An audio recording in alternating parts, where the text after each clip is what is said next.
Let me say something that's probably going to annoy a lot of people in the prop firm space. Passing a prop firm evaluation does not mean you're successful. In fact, for most traders, passing the eval is the worst thing that can happen to them. Because usually, what happens next is they blow the funded account. And then they tell themselves, I was so close, I just need one more try. I can get it. I'm so close. So they reset, they rebuy, they pass again, and 6 months later, they still haven't taken a single consistent payout. And if that's you, if you've passed one or multiple evals but can't string together the payouts, this video is going to be a little uncomfortable, but it will be useful.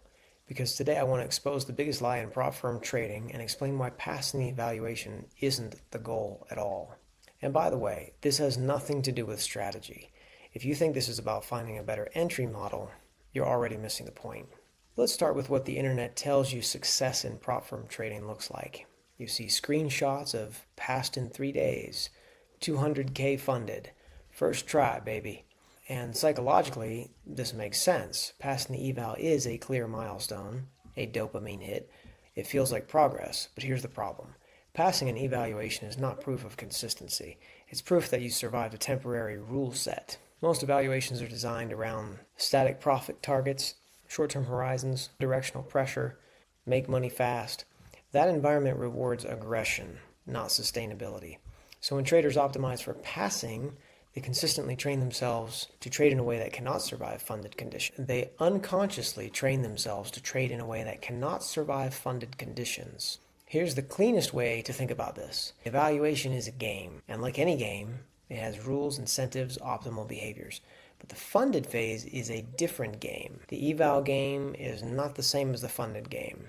In the eval game, you're encouraged to push size. You're encouraged to recover quickly. Time is working against you. And they do all these things because they're like, you can pass the prop firm in X number of days. If you don't pass X number of days, you got to retake the test or you have to pay the subscription fee again. They do this on purpose to pressure. In the funded game, drawdown is the real enemy. Time works for you. Survival beats speed. Most traders don't fail because they're bad traders. They fail because they're still playing the evaluation game inside a funded account. This is why you see traders pass in 1 day, in 2 days, in one trade, that kind of a thing. It depends on the evaluation, depends on the prop firm. Sometimes even accidentally. And then they blow the funded account in a week or the very next day. They didn't suddenly get worse. They just never learned how to play the second game. This next part is critical because most prop firms quietly rely on this misunderstanding. Now, I want to be very clear here. This is not a prop firms are evil rant. Prop firms provide quite the opportunity, but they're still businesses, and businesses respond to incentives. Ask yourself this. Do prop firms make most of their money from long-term consistent payout traders or traders repeatedly buying evaluations? The answer should be obvious. That doesn't mean the system is rigged. It means you must stop confusing access with achievement. Passing the eval gives you access. Payouts are an achievement. The harsh truth is this. Most traders are trained by content creators to become great evaluation passers, not profitable funded traders. Because passing evals looks good on thumbnails, creates hype, feels actionable. But no one wants to talk about 3 months of drawdown management, boredom, trading smaller than your ego wants, because that doesn't sell dreams. This is where things get dangerous psychologically. Once you've passed the eval, your identity changes. You're no longer trying to become a trader. You're a trader who just had bad luck. So when you blow a funded account, you don't reassess the system. You tell yourself, I'll just be more careful next time. I know I can do it. I already proved that I can pass. And that belief keeps you stuck in a loop because passing once doesn't mean you can do it repeatedly. Consistency is repetition under constraint. And this is where the core shift most traders never make. They chase proof instead of process. Let me redefine success in prop trading in one sentence. Success is not passive. Success is being able to take small, boring, repeatable payouts without emotional escalation. Boring is profitable. Real payout traders trade less than they want to, size smaller than they could, care more about drawdown than upside. And that feels wrong at first. It feels weird at first because it doesn't look impressive at all. But it compounds. Break down why traders can pass evaluations and still blow funded accounts and the exact skill gap that causes it. It has nothing to do with win rate and almost everything to do with behavior under pressure. Most traders assume that if they can pass an evaluation, they have the skill part handled.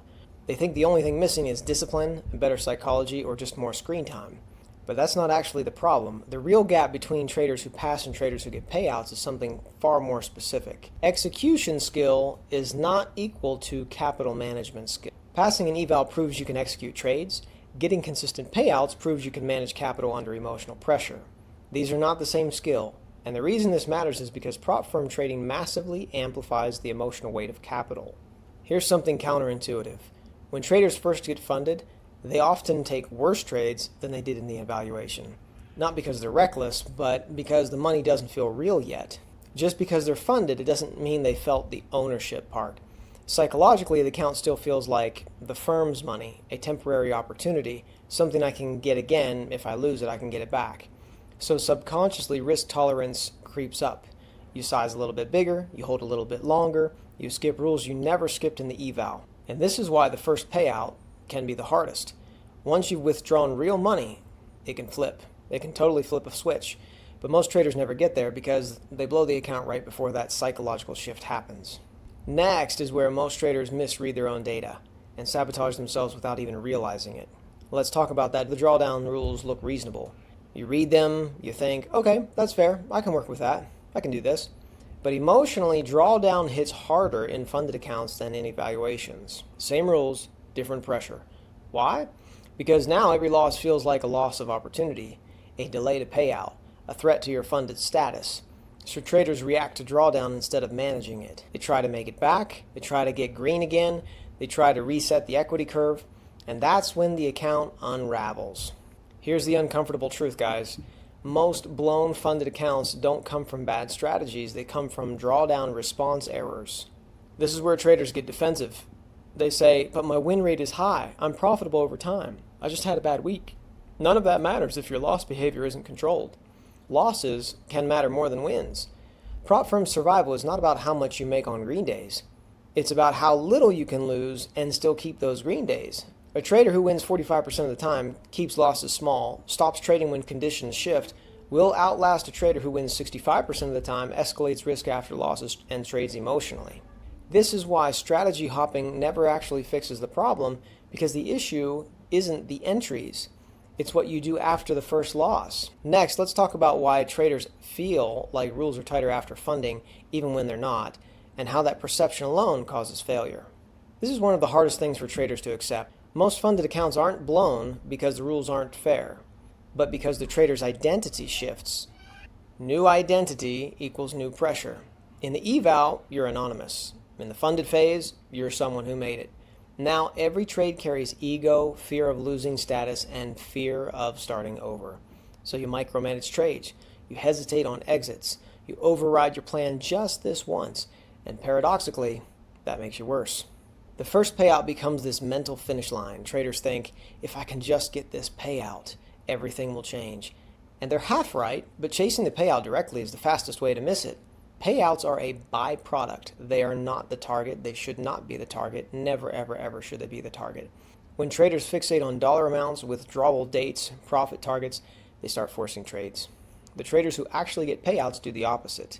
They focus on daily loss limits, trade quality, emotional neutrality.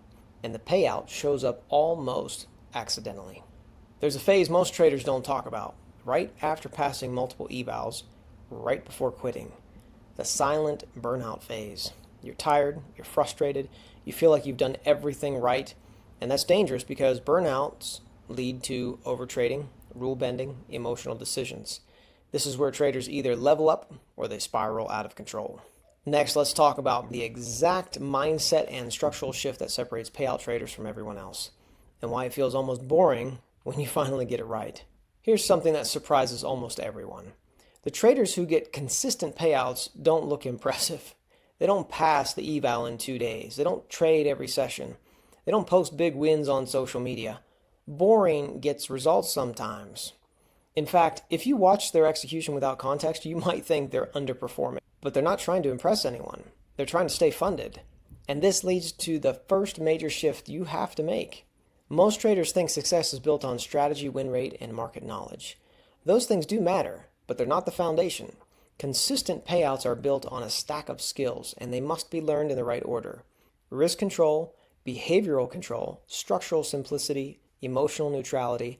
If any layer is missing, the entire structure collapses.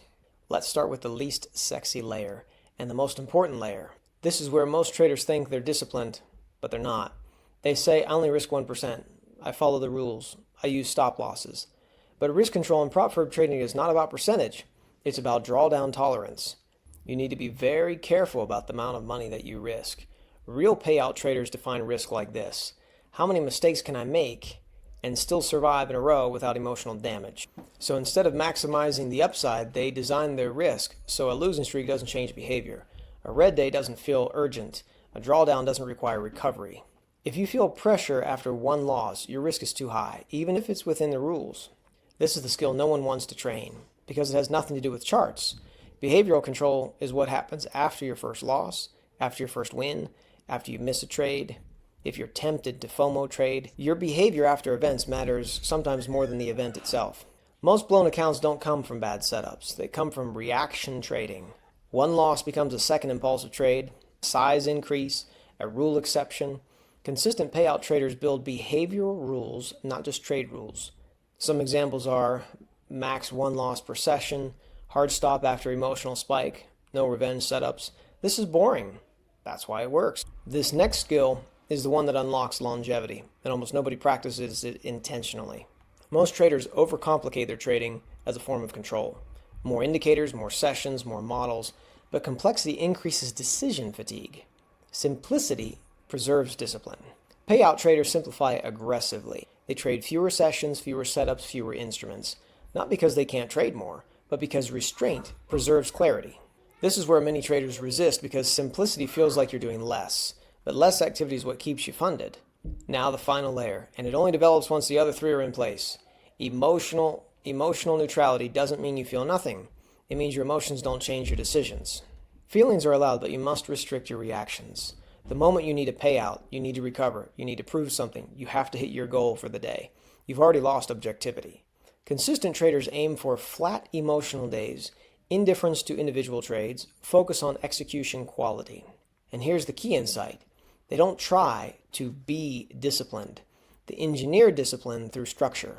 Now I'm going to explain why most traders think they're applying this, but they're not. And the one mistake that keeps them stuck in the eval cycle. Most traders start at the top of the stack. They try to control emotions, improve psychology, be patient, but without risk and structure, psychology collapses under pressure. Psychology is a byproduct, not a tool. You don't fix psychology directly. You fix risk, rules, and structure, and psychology stabilizes automatically. That's the shift most traders never make. Here's the irony. Once traders stop obsessing over payouts start happening, because now there's no urgency, there's no forcing, there's no emotional leverage. The first payout doesn't come from trading harder. It comes from trading smaller and longer. In the next part, I'll show you what consistent payout traders actually do differently day to day, how they think about scaling, how they avoid the burnout loop entirely. Here's the first thing that shocks most traders when they finally talk to someone who gets consistent payouts. Their daily goal isn't to make money. The daily goal should not be profit. Their daily goal is to execute cleanly, to protect drawdown, to end the day emotionally flat. Profit is a byproduct of that process. This alone puts them in a completely different mental category than most traders. Because if your goal is money, every trade matters too much. If your goal is execution, no single trade matters at all. Consistent payout traders are extremely intentional about when they trade. Not how often, when. They usually trade one session, have a defined start and stop time, avoid just checking the charts later. Time boundaries create discipline. Why? Because fatigue and boredom cause more blown accounts than bad strategies. They don't stay longer to see what happens. They leave before decision quality degrades. This next part is critical because it explains why most traders sabotage good days without even realizing it. This is one of the hardest habits to build. Consistent payout traders stop trading after hitting a modest daily gain, even if the market still looks perfect. Green days are the most dangerous. Why? Because greed feels productive. After a win, traders think, I'm in sync, I'm in the zone, I should keep going, it's a good day, today's my day. But pressing after wins leads to overconfidence, sloppier entries, giving profits back. Payout traders protect green days aggressively. They don't try to maximize them. Now let's talk about red days, because this is where accounts are actually lost. Consistent payout traders treat red days as normal operating expenses. Red days are normal. They don't increase size, trade longer, change rules mid-sessions. They exit early, sometimes after one trade. Why? Because one controlled red day keeps you funded. One emotional red day starts the spiral. Next, we're going to talk about scaling, because this is where even disciplined traders blow up. Scaling feels like progress, bigger size, bigger days, bigger potential payouts, but most traders scale based on confidence, not data. Confidence is not a scaling signal. Consistent payout traders only scale after multiple payouts, stable drawdown behavior, emotional neutrality at their current size. If your emotions change when you sized up too early. Most traders define consistency as, I make money most weeks. That's not consistency. Consistency is nothing changes when conditions change. Consistency will give you behavioral stability. Consistency is what happens when you have behavioral stability. Same rules, same risk, same reactions, whether you go up, down, or flat. That's what prop firms actually reward. Here's the uncomfortable truth. Most traders never become consistent payout traders because it requires slowing down, letting go of ego, trading smaller than feels impressive. Ego is the real cost. It's not hard intellectually, it's hard emotionally. And that's why so many traders stay stuck passing evals instead of getting paid. Next, we tie everything together, explain the exact identity shift that ends the eval reset cycle. And I'll show you how traders finally transition into consistent payouts without trading harder. At this point, some people watching are still thinking, okay, but maybe I do need a better strategy. Let me be very clear. If you've passed one or more prop firm evaluations, you already have enough strategy. Strategy is not the bottleneck in this case. The bottleneck is not entries, indicators, market knowledge. The bottleneck is who you are while trading. And that's an uncomfortable realization because it means the fix isn't external. There are two identities in prop firm trading. Almost no one talks about this, but it explains everything. Evaluator versus capital preserver. The evaluator trades to prove something. Validation. Chases milestones. The capital preserver trades to stay funded, accepts boredom, prioritizes longevity. Passing evals requires the first identity. Consistent payouts require the second. Most traders never consistently make this transition. They just assume it happens automatically. It doesn't. Next is the single most important shift in the entire video. The moment that changes everything. This moment separates traders who keep resetting accounts from traders who start stacking payouts. It's subtle, and it sounds almost too simple. That moment is when you stop asking, how do I make money today? And start asking, how do I protect this account today? Protect first, profit later. That one question changes your trade frequency, your size, your emotional reactions. And most importantly, it changes your decision speed. You stop reacting. You start choosing. Here's why most traders resist. It feels like you're lowering your ambition, playing small, leaving money on the table. But that's only true in the short term. In the long term, capital preservation is the only edge that compounds in prop firm trading. Longevity is the edge. The firms don't reward excitement. They reward survival. This is just as important as what they start doing. Consistent payout traders stop obsessing over how fast they pass a test, comparing payouts to others, forcing trades to feel productive. They stop chasing moments. They start building months. This is where trading turns from emotional to professional. I want to talk directly to the trader who feels stuck now, because this is usually where people either break through or walk away. If you feel stuck, if you've passed multiple evals, blown funded accounts, felt like you're right there, you're not failing. You're just stuck between identities. You're stuck between levels.